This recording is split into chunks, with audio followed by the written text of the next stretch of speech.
여러분 안녕하십니까. 대한민국의 미래를 결정지을 운명의 한 주가 시작됩니다. 6.3 조기 대선일까지는 이제 9일 남았고 오는 목요일부터는 이틀간 사전투표가 진행됩니다. 지난 대선의 사전투표율이 본투표에 육박했다는 점에서 선거 전까지 이제 사실상 사흘밖에 남지 않은 건데요. 이재명 민주당 후보는 대통령이 되면 초기 모든 에너지를 민생경제 회복에 쓰겠다며 국가 재정을 마중물 삼아 불황과의 일전을 벌이겠다고 선언했습니다.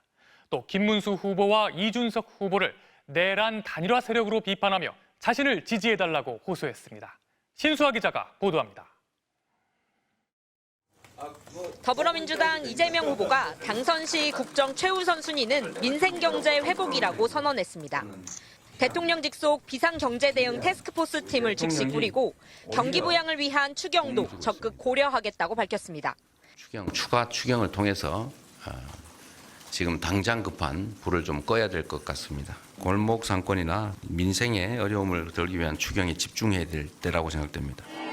AI 등 첨단 산업에 대한 전폭적 지원과 각종 규제 개혁도 즉각 시행하겠다며 사법, 검찰 개혁보다 내란으로 무너진 국가 경제를 회복시키는 게 먼저라고 했습니다.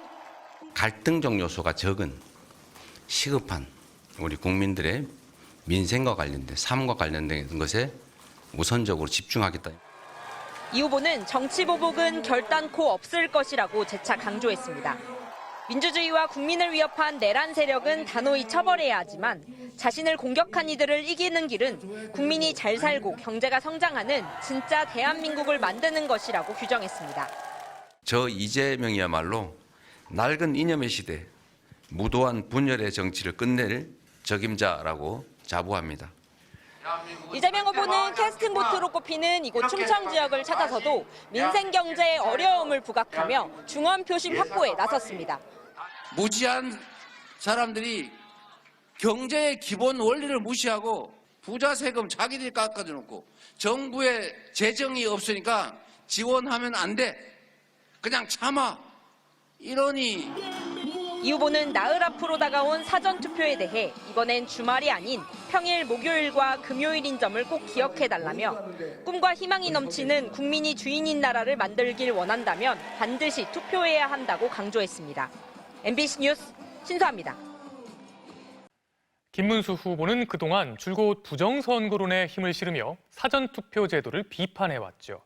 이번에 국민의힘 대선 후보로 선출된 자리에서도 수락연설을 통해 사전투표 폐지를 공약했는데요. 오늘 돌연 자신은 사전투표에 참여할 거라며 지지자들에게도 사전투표를 해달라고 호소했습니다. 입장이 정반대로 바뀐 셈인데요. 그 배경이 뭔지 손구민 기자가 취재했습니다. 김문수 후보는 오늘 유세 중에 돌연 사전투표에 대한 입장을 밝히겠다고 했습니다. 걱정 마시고 사전투표에 참여해 주시기 바랍니다. 저도 사전투표에 참여하겠습니다.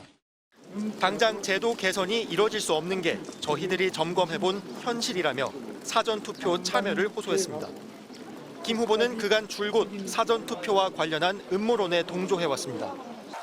부정선거 주장의 대표격인 전광훈 목사의 자유통일당 대표까지 지냈고 이번 대통령 후보 경선 과정에서도 부정선거 음모론에 편승하면서 강성 당원들의 지지를 받았다는 평가가 지배적입니다. 사전투표제 폐지까지 주장했습니다. 감사원이 선관위를 감사하고 사전투표 제도를 폐지하겠습니다. 윤석열 전 대통령이 부정선거 주장을 다룬 영화를 보러 갔을 때도 윤 전 대통령을 두둔하고 나섰습니다. 영화도 많이 보시고 또 사람도 많이 만나시고 그런 게 좋은 거 아니냐. 오늘 전격적으로 입장을 바꾼 배경을 유추해 볼 수 있는 건 지난주 여론조사입니다. 사전투표를 하겠다는 응답자들을 분석해 보니 민주당 지지층에선 51%, 하지만 국민의힘 지지층에선 불과 16%만이 사전투표를 하겠다고 밝혔습니다. 오늘 발언에서도 김 후보는 이런 속내를 숨기지 않고 드러냈습니다. 만일 사전투표를 머뭇거리다가 본투표를 못하게 되면 큰 손실입니다. 국민의힘은 지난 대선에서도 사전투표를 단 이틀 앞두고 윤석열도 사전투표하겠습니다라는 기자회견을 열었습니다. 그때와 지금 모두 선거 막판, 당장의 표가 급해지면서 사전투표는 요청하지만 여전히 불신은 숨기지 않는 방식의 대응입니다. 민주당은 김 후보에게 극우 내란 세력의 환심도 사고 공정한 선거제도의 열매도 따먹겠다는 이중 플레이로 국민을 우롱하지 말라며 부정선거 음모론에 대한 명확한 입장을 밝히라고 요구했습니다. MBC 뉴스 손구민입니다.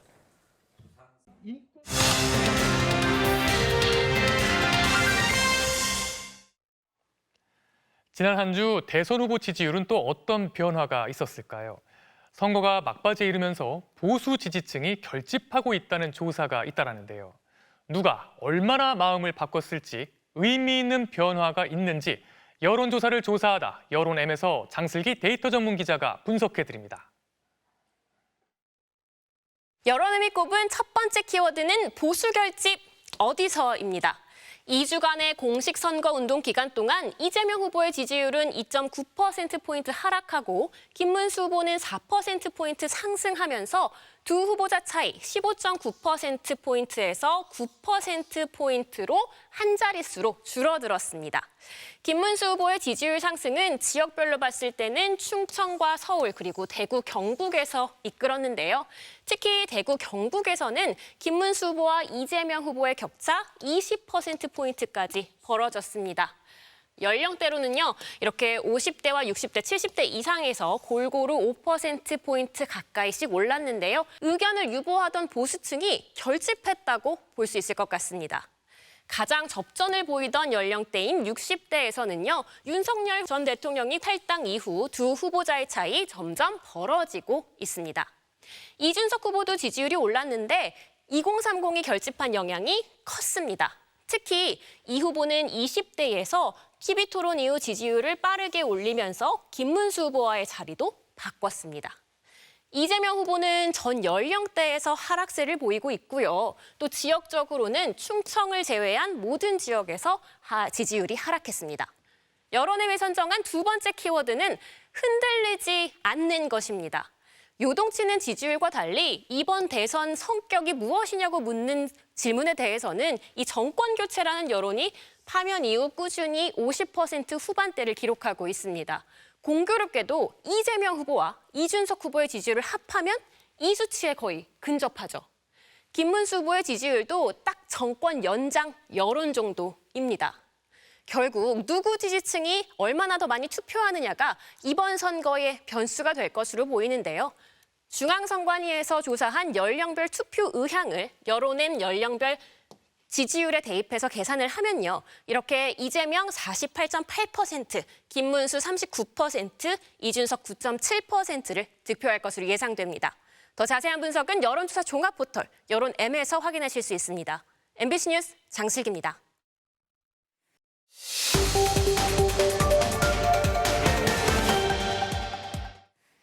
그제 대선 후보 2차 TV토론에서는 외국인 노동자 차등 임금, 간병비 국가 책임제 같은 정책을 놓고도 후보 간 설전이 벌어졌는데요.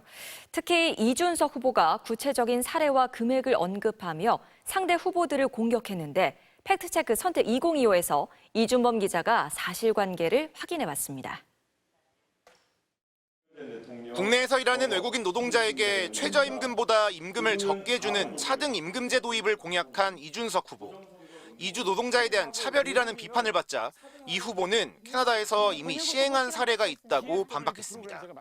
ILO 협약에서도 출신국에 따른 차별을 엄격히 금지하고 있습니다. 지금 공약은 명백한 법 위반일 뿐만 아니라 국제협약 위반입니다. 어떻게 이런 공약을 낼 수 있습니까? ILO 협약 111조를 얘기하시는 것 같은데요. 네. 캐나다 같은 경우에도 1964년도에 이것을 비준한 뒤에 TFWP 프로그램 등을 통해 가지고 외국 노동자에 대해서는 규정을 완화한 사례가 있고요. 캐나다 정부가 지난 2012년 4월부터 고용주가 외국인 노동자에게 통상임금보다 5%에서 15% 낮은 임금을 지급할 수 있도록 허가했던 건 사실입니다. 하지만 이 규정이 전체 노동시장 임금을 낮출 것이라는 비판이 거세지자 캐나다는 불과 1년 만인 2013년 4월 이를 폐지했습니다. 이준석 후보는 요양병원 간병비에 건강보험을 적용하면 15조 원이 필요할 거라고 주장했습니다. 간병비 되게 중요합니다. 네. 그런데 이게 금액으로 따지면 한 연간 15조 정도까지 이제 될 수 있다고 합니다. 그러면은 그 15조 정도의 어떤 추가적인 간병비 혜택이 들어가게 되면은 이거의 재원 마련은 어떻게 되는 것입니까? 현재 간병비를 건강보험으로 지원해주면 얼마가 될지는 분석 주체와 방법에 따라 천차만별입니다. 이 후보가 언급한 15조 원은 부담 주체가 될 건보공단 산하 연구원에서 추산한 것으로 그중 가장 많은 수준입니다. 환자의 중증도에 따라 5단계 중 상위 3단계까지 환자 간병비를 지원할 때를 가정한 겁니다. 반면 수급 혜택을 받게 될 대한요양병원협회가 추산한 금액은 그보다 훨씬 낮은 1조 원에서 2조 원 정도입니다. 이는 간병 피로도가 높은 중환자만 대상으로 추정한 겁니다. 또 연간 최대 3조 6천억 원이면 충분하다는 시민단체 추산도 존재합니다.